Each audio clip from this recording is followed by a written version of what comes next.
하나님께 예스하라. 네, 하나님께 예스하라라는 제목으로 말씀 나누겠습니다. 최근 소모임 링크를 통해서 한 질문이 들어왔습니다. 청소년 학생의 고민이었는데요. 이런 거였어요. 저는 공부를 잘 못하겠는데 뭘 해야 될까요? 하고 싶은 것도 없는데 이래도 괜찮은가요? 라는 질문이었어요. 자, 만약에 여러분이라면 이 질문에 뭐라고 대답할까요? 뭐라고 대답하겠어요? 어떻게 생각해요? 여러분의 생각은 어때요? 그럴 수 있죠, 그죠? 사실 뭐 답이 있는 건 아니에요. 만약에 뭐 세 명의 신청자가 있었다면 어제 오후에 같이 모여서 소통하면서 했을 텐데 아무래도 시험 기간이라 쉽지 않았던 것 같아요. 여튼 여러분 10대를 지나는 여러분이라면 10대를 지나는 사람이라면 아까 그 질문에 한 번쯤은 고민해 볼 만한 내용이에요. 뭔가를 잘하고 싶은데 잘 못하는 나의 모습을 발견하는 거죠. 공부는 기본적으로 해야 될 것 같은데 아무리 생각해도 내가 공부랑은 거리가 먼 것 같은 거예요. 목사님도 중학교 때 그런 고민을 해본 적이 있습니다. 공부를 열심히 한 것도 아니지만 선택의 기로에 딱 직면했을 때 고민을 꽤 많이 했어요.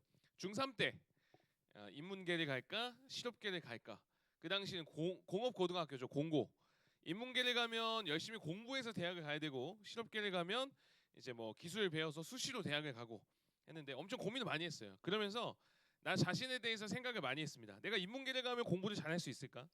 나는 공부를 잘하나? 아니면 내가 다른 잘하는 게 있나? 나는 뭘 좋아하지? 내가 원하는 건 뭐지? 뭐 하나 제대로 선택할 수 있는 게 없더라고요. 공부도 못해, 잘하는 것도 없어, 운동도 못해, 좋아하는 것도 없어, 원하는 것도 없어. 그러다 보니까 나 스스로를 굉장히 엄청나게 깎아내렸습니다. 야, 나는 아무것도 못해. 나는 이것도 못해. 나 같은 사람이 뭘 할 수 있겠어? 이런 생각 혹시 해본 적 있어요, 여러분? 해본 적? 한 번쯤 있을 거예요. 이럴 때 있잖아요. 시험 분명히 아는 건데 이거 시험 문제 아는 건데 틀렸어. 이럴 때 그런 생각 들지 않아요? 와, 이거 진짜 내가 아는 거였는데 실수 안 할 수 있었는데 실수했을 때 그런 생각 막 들잖아요. 어떤 선택 앞에서 우리는 때론 굉장히 많이 무기력해집니다. 내가 잘났으면은 선택할 때 자신 있게 할 수 있잖아요. 여러분 연애할 때도 연애 왜 주저하고 있죠? 왜 잘 못하죠? 왜 못해요? 내가 뭔가 잘난 게 있고 내가 엄청 잘생겼고 내가 뭔가 빠지는 거 없이 뭔가 다 갖춰진 사람이라면 그냥 막 고백할 걸요. 그냥 선택할 걸요. 공부 잘하고 내가 뭐도 좀 있으면 뭐 하나 없이 막 부족함 없이 막 지내면 걱정 없이 그냥 딱딱딱 선택해서 살아갈 텐데 어떤 선택을 할 때 고민할 게 너무 많은 거예요. 부족한 게 너무 많으니까 너무 무기력해진다라는 거죠. 그래서 목사님도 나름 열심히 하기 시작했어요. 열심히 하기 시작했어요. 절망하고 다 포기할 만한데 주어진 것들을 아주 열심히 했어요. 교회에서 그때 찬양팀을 했는데 악기 다 열심히 했어요. 드럼도 치고 베이스도 치고 기타도 치고 피아노도 치고 운동도 하면서 열심히 했습니다. 공부도 나름 열심히 했어요. 그래서 이제 좀 자신 있게 내가 뭔가를 좀 선택할 수 있겠다 싶었는데 문제는 열심히 하면 할수록 어떤 사람이 눈에 들어오냐면 나보다 잘하는 사람이 눈에 들어오는 거예요. 드럼을 쳐도 나보다 잘하는 애가 눈에 들어오고 베이스를 열심히 해도 베이스를 나보다 훨씬 잘하는 애가 보이는 거죠. 너무 많아서 비교가 자꾸 되는 거예요. 그리고 또 나는 위축되고 내가 어느 정도 잘한다고 생각해도 나보다 더 잘하는 사람이 있고 게다가 그 사람이 그냥 행복하게 지내면 되는데 이 사람도 힘들어하는 거예요. 이 사람도 뭔가 어려워해. 그 모습을 보면 나는 엄두도 못 내는 거죠.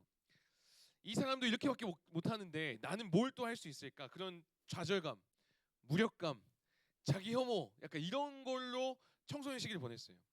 정신 분석 학자들은요 이것을 자기 기만이라고 표현합니다. 자기 기만.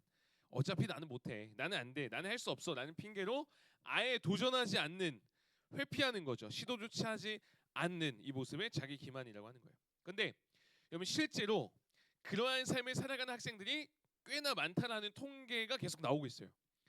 여기 있는 여러분도 해당이 되겠죠? 계속 비교당하고 평가받고 집에서도 마찬가지잖아요. 집에서도 부모님과 대화가 잘 돼야 안 돼요? 잘 안 될 때가 많아요. 내 마음 몰라주죠. 좀 이렇게 해줬으면 좋겠는데 관계가 자꾸 어려워지는 거예요. 그래서 여러분이 부모님과 여러분을 위해 또 시간을 마련했어요. 7월 12일 7월 12일 토요일 오후 2시 네, 사춘기 부모 수업 시간을 마련했으니까 여러분 네, 네 같이 오는 겁니다. 청소년과 부모님이 같이 와서 같이 와서 정식 MBTI를 검사하는 겁니다. 그래서 그러니까 비싸면은 여러분 얘기해 주세요. 제가 내줄게요. 비싸면 얘기 만 원이 만 원. 정식 검사하고 비싸면 얘기해 주세요 진짜로. 만 원이고. 그래서 부모님 성향도 알 수 있고 여러분의 성향도 알 수 있어요. 그래서 거기서 얘기하는 거죠. 부모님한테 얘네가 이래서 이렇다. 이제 강사님이 얘기해 줄 거예요. 그래서 여러분을 좀 이해시킬 수 있는 그런 시간입니다. 그래서 회비 없어요. 검사비밖에 없어요. 우리 교회 안 다니는 부모님 계셔도 괜찮아요. 이 시간을 통해서 여러분이 좀 가정 안에서도 소통이 되면 좀 좋겠다. 더 나은 관계 속에 자라가면 좋겠다. 그런 기회니까 여러분 꼭 신청해 주세요. 네, 여튼 자 지금까지 얘기했던 게 뭐죠? 자기 자신이 너무나도 초라하고 의미 없는 삶. 나는 뭘 할 수 있을까? 라는 그런 고민. 나는 뭘 해야 잘할 수 있을까? 뭘 해야 하는 걸까? 고민만 가득해져서 어디에서도 쓰임 받지 못하는 것 같은 그런 사람으로 지낼 수 있다는 거예요. 근데 우리가 오늘 읽었던 이 말씀에 이사야라는 사람이 등장하는데 이 사람도 똑같았습니다. 이 사람도 자신이 너무 부족한 사람이라고 느꼈어요. 나는 죄인이고 나는 초라하고 나는 자격 없는 자라고 스스로 고백해요. 그런 그를 야 너 초라하지 않아, 너 자격 없지 않아 하면서 그를 하나님이 부르시는 내용이 오늘의 본문입니다. 여러분 오늘 우리가 이제 6월 한 달간 문화라는 걸 봤잖아요. 문화. 이 세상의 문화에 대해서도 얘기했잖아요. 어그러지고 망가진 그 문화. 이 세상을 향해서 누구를 보내야 될지 하나님이 부르시는 말씀이 오늘의 포인트 내용입니다. 8절을 우리 다시 한번 읽어볼게요. 시작. 내가 또 주의 목소리를 들은즉 이르시되 내가 누구를 보내며 누가 우리를 위하여 갈고. 여기까지. 누가 우리를 위해 갈고 내가 누구를 보내냐. 보통 이 세상에서는 우리가 살아가는 이 세상에서는 어떤 사람을 보내고 어떤 사람을 뽑아요? 보통 능력 있는 사람, 잘나는 사람, 탁월한 사람, 성적이 좋은 사람, 돈이 많은 사람, 뭐라도 다른 사람보다 뛰어난 사람을 뽑지만 하나님은 다르다는 거예요. 지금 여기서 하나님이 내가 누구를 보내며 누가 우리를 위해 갈고라고 말하시는데 이 말씀을 누구한테 하시는 거예요 지금? 이사야 여기 하나 놓고 야 누가 나를 위해 가겠냐 이렇게 얘기하는 거는 어떤 표현이죠? 네가 가라는 거잖아요. 지금 이사야에게 하나님이 돌려서 묻는 거랑 똑같은 거예요. 야 내가 지금 너를 보낼 거야. 누군가 이 일을 해야 되고 가야 되는데 나는 너를 사용할 거고 나는 너를 보낼 거야. 그 말을 지금 하고 있는 거예요. 보세요. 여러분 하나님은요. 이거 잘 기억하셔야 돼요. 하나님은요. 능력 있는 사람, 완벽한 사람, 좀 더 나은 사람, 괜찮은 사람만을 고르고 추려서 보내시고 사용하신 게 아니라 지금 여러분의 지금 모습, 우리를 있는 모습 그대로 받아주시고 여러분의 그 모습을 통해서 일하고 싶어 하시는 분이 바로 우리 하나님이십니다. 믿으십니까? 네, 이거 믿어야 돼요. 하나님은요 완벽한 사람을 찾지 않으십니다. 오히려 나 자신이 뭔가 부족하고 무너져 있고 연약하다고 고백할 줄 아는 그 사람, 그 자리에서 일어설 수 있는 사람을 통해 일하시는 분이 우리 하나님이세요. 즉 내가 여러분이 준비됐냐 안 됐냐, 내가 얼마큼 잘하냐 못하냐, 능력이 좋냐 안 좋냐, 이거는 여러분 하나님께 중요하지 않다는 거예요. 하나님은 우리를 실력으로 보지 않습니다. 하나님은 여러분을 성적으로 보지 않습니다. 능력으로 보지 않으세요. 외모로 보지 않으십니다. 하나님이 보내시면 어떻게 보내시냐면 하나님의 능력으로 할 수 있게 해서 하나님이 보내세요. 그래서 하나님이 하세요.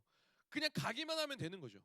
근데 우리가 이렇게 하나님이 말씀하셨고 이런 하나님임에도 불구하고 하나님이 분명히 함께 하시고 능력 주신다고 하는데 왜 나 자신을 가치 있게 여기지 못하고 왜 가지를 못하는 거죠?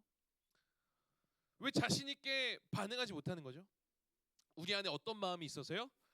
앞에서 말한 그런 거 있잖아요. 자격 없고 나는 준비 안 됐고 나는 능력 없고 나는 못하고 나는 안 되고 이런 자기 기만과 연민 때문에 나는 할 수 없다. 포기하게 된다는 거예요. 이걸 소명 회피 심리라고 해요. 소명 회피 심리. 나에게 이게 무슨 의미가 있나? 내가 뭘 할 수 있나? 나는 할 수 없는데. 아니라고요. 세상은 그렇게 말할지 몰라도 여러분 하나님은 여러분에게 결코 그렇게 말씀하시지 않는다는 것을 여러분 마음 가운데 꼭 새기시기 바랍니다. 이게 우리의 하나님의 마음이고 성경에서 얘기하는 마음이에요. 여러분 예레미야 1장 5절에 보면 이런 말씀이 있습니다. 이것도 한번 읽어볼게요. 시작.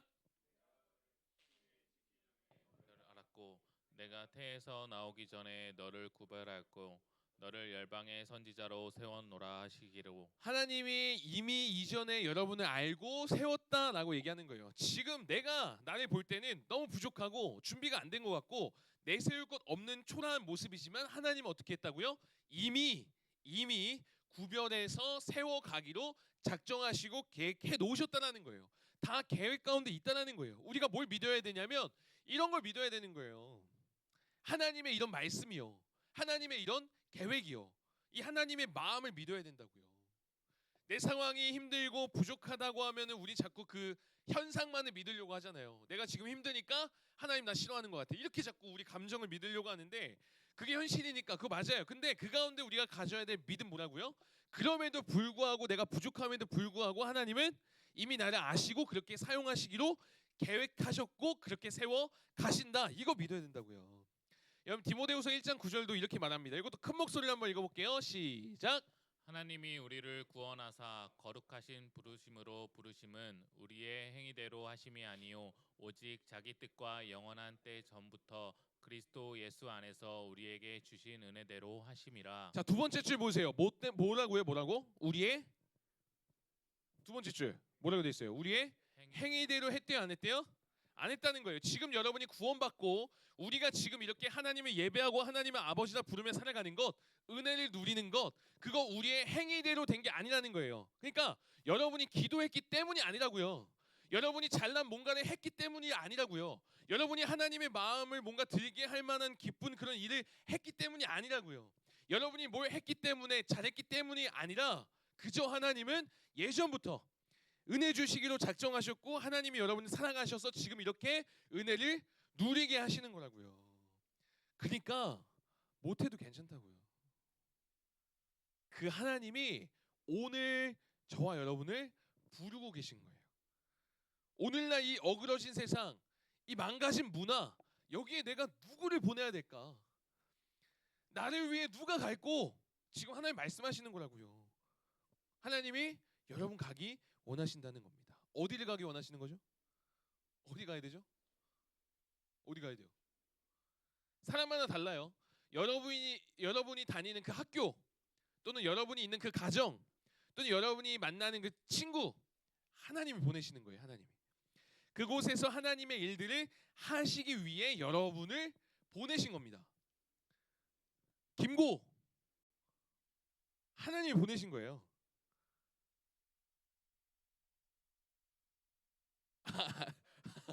물론 얼뜻 할 수 있어요. 내가 열심히 해서 간 거 맞아요. 그런데 하나님이 보내신 계획이 있다고요. 거기서 하나님이 하시고자 하는 그 계획이 있다는 거예요. 이걸 조금 어려운 말로 뭐라고 얘기하냐면 들어봤어요? 사명이라고 들어봤어요? 사명?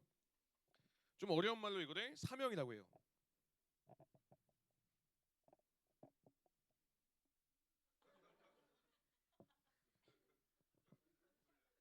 자, 그래서 우리가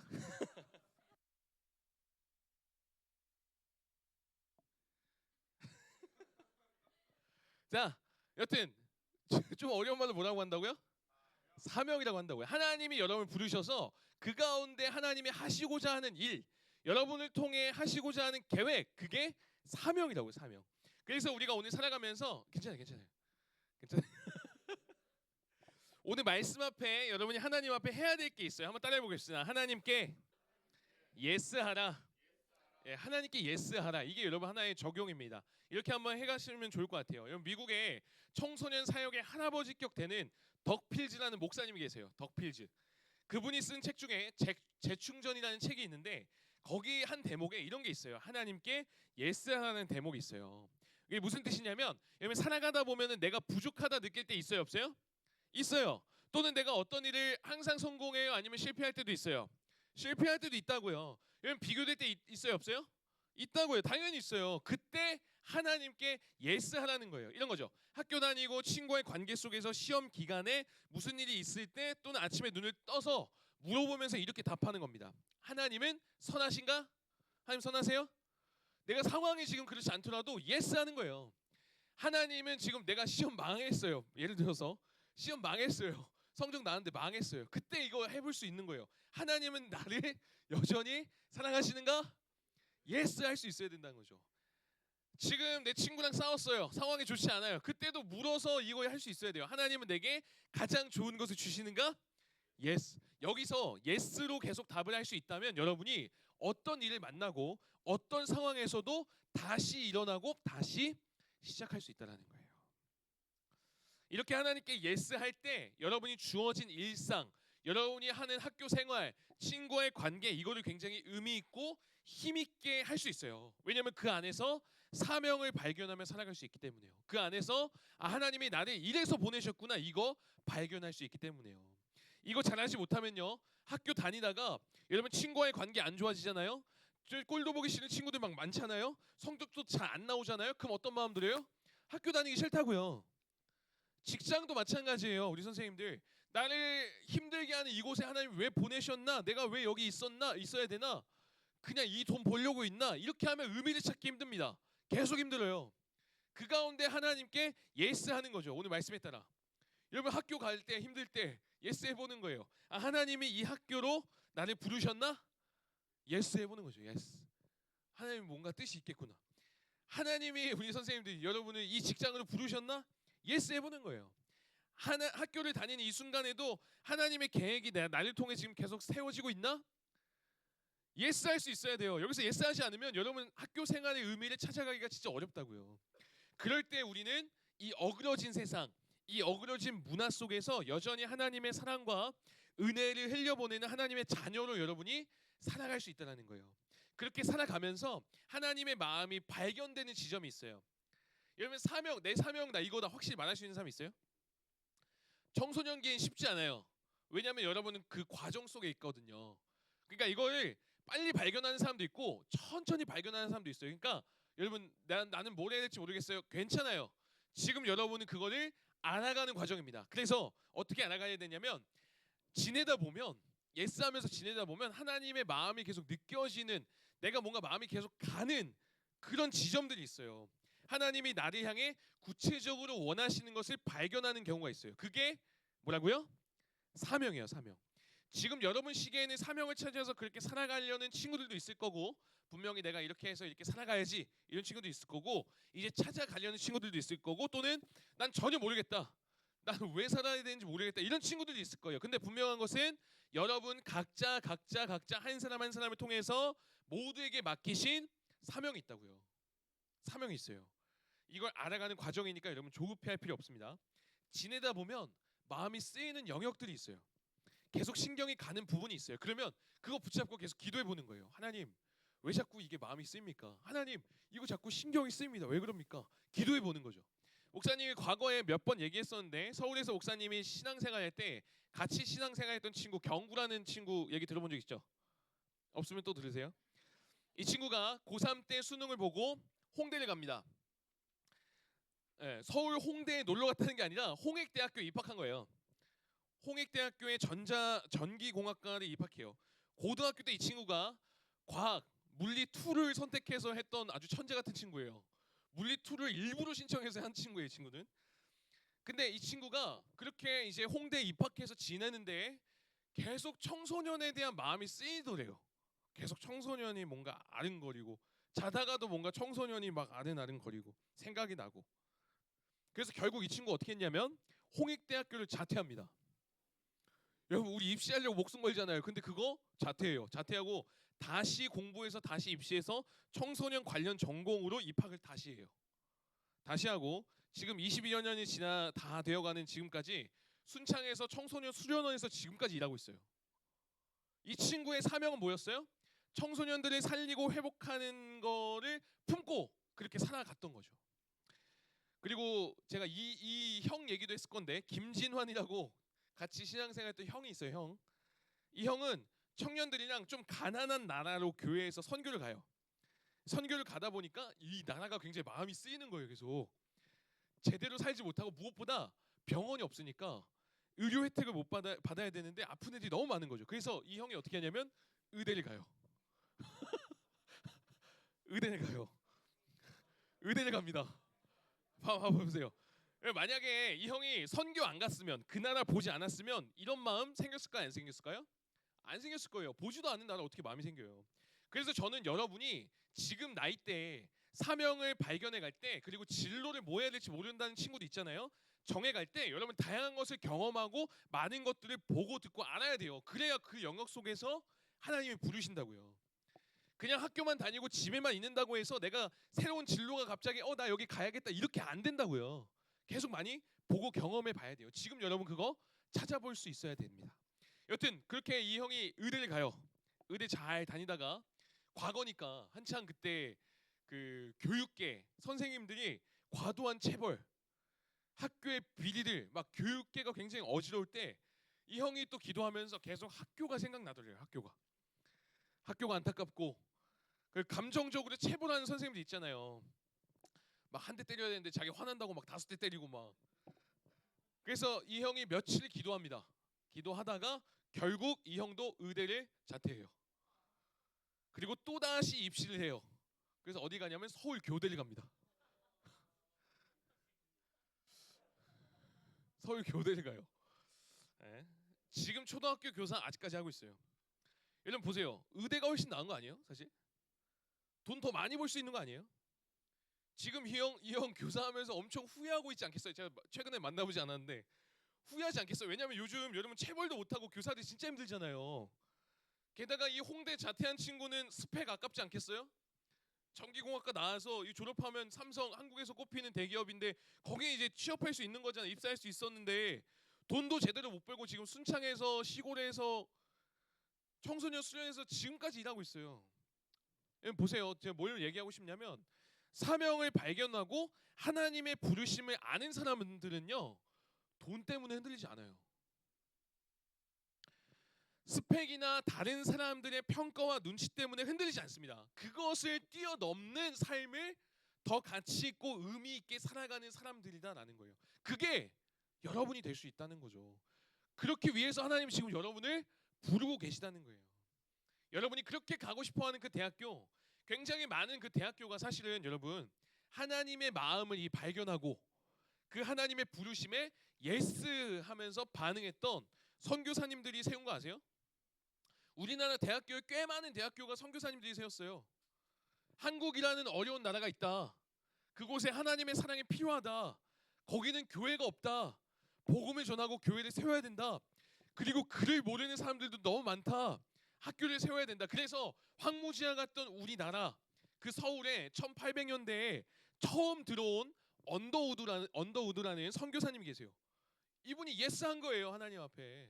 정말 어렵고 힘든 곳이지만 계속 마음이 쓰이니까 하나님 가겠습니다 해서 그곳에 이 한국 땅에 서울에 병원이 세워지고 학교가 세워지죠. 그 학교가 무슨 학교예요? 지금 서울에 있는 연세대입니다. 여러분 언더우드 선교사님이 자기가 좀 돈 좀 벌려고 성공하려고 또는 사람들에게 인정받으려고 한국 와서 막 열심히 복음 전하고 학교 세우고 그랬을까요? 그런 거 아니라고요. 그저 일상 속에서 하나님께 뭐 한 거예요? 예스한 거예요. 하나님 마음 주셨으니까 기도하면서 예스한 거예요. 하나님이 한국이라는 나라를 사랑하시는가? 예스. 하나님이 나를 한국으로 부르셨는가? 예스. 그래서 한국 땅에 하나님의 사랑을 전하고자 한 걸음 한 걸음 살아갔을 뿐입니다. 여러분 저와 여러분 여기 있는 한 사람 한 명도 빠짐없이 모든 사람이 동일합니다. 언더우드 선교사님이 특별해서가 아니고 제 친구 경구나 이 진한이 형이 뛰어나고 능력 있어서가 아니라고요. 하나님이 오늘 이 말씀을 통해서 이야기하시는 겁니다. 저와 여러분 또한 그런 가치 있고 의미 있는 삶으로 부르심을 받은 존재, 사명 붙잡고 살아갈 존재, 그게 여러분이라는 거예요. 물론 지금 여러분의 삶을 보면 지금 여러분 시기에 어떤 결정을 딱 내려서 내가 이렇게 했을 때 성과가 갑자기 확 나는 삶을 살아가기는 굉장히 어렵습니다. 여러분은 지금 그냥 다양한 경험 속에서 하나님이 부르신 곳에 그곳에서 하나님의 마음을 알아가고 찾아가는 과정만 보내면 돼요. 하나님의 마음이 이 학교에 있을까? 하나님이 왜 이 학교에 이 반에 나를 보내셨을까? 하나님이 굳이 왜 이 짜증나게 하는 이 친구를 나를 만나게 하셨을까? 그 가운데 계속 예스하면서 기도하면서 하나님의 마음을 생각해 보는 거죠. 그 과정 속에서 여러분이 가야 될 사명을 발견할 수 있는 거예요. 그 가운데 여러분 뭐 하라고요? 하나님께 예스 하라고요. 하나님은 선하신가? 예스. 하나님은 나를 여전히 사랑하시는가? 하나님은 내게 가장 좋은 것 주시는가? Yes. 하나님은 여러분을 이 학교, 여러분이 다니는 학교 그걸로 부르셨는가? Yes. 만약 학교 안 다닌다면 하나님 왜 나를 학교로 안 부르셨을까? 가정으로 부르셨는가? Yes 하는 거예요. 이 순간에도 하나님의 계획이 내 삶을 통해 세워지고 있는가? Yes. 이 yes 하지 않으면, yes 하지 못하면 여러분의 삶 가운데 의미를 잃고 그냥 반복적인 지루한 삶으로 전락할 수 있는 거죠. 그렇게 여러분 삶의 뿌리 가운데 계속해서 이 믿음의 신앙을 뿌리내려 여러분 각자를 향한 하나님의 그 계획과 놀라운 일하심들이 훗날 때가 되었을 때 꽃이 피고 열매 맺는 그날이 오게 될 겁니다. 하나님의 말씀대로 살아가며 그 믿음대로 살아가는 저와 여러분 되기를, 그렇게 하나님께 예스하며 사명 붙잡고 살아가는 저와 여러분 되기를 주님의 이름으로 축복합니다.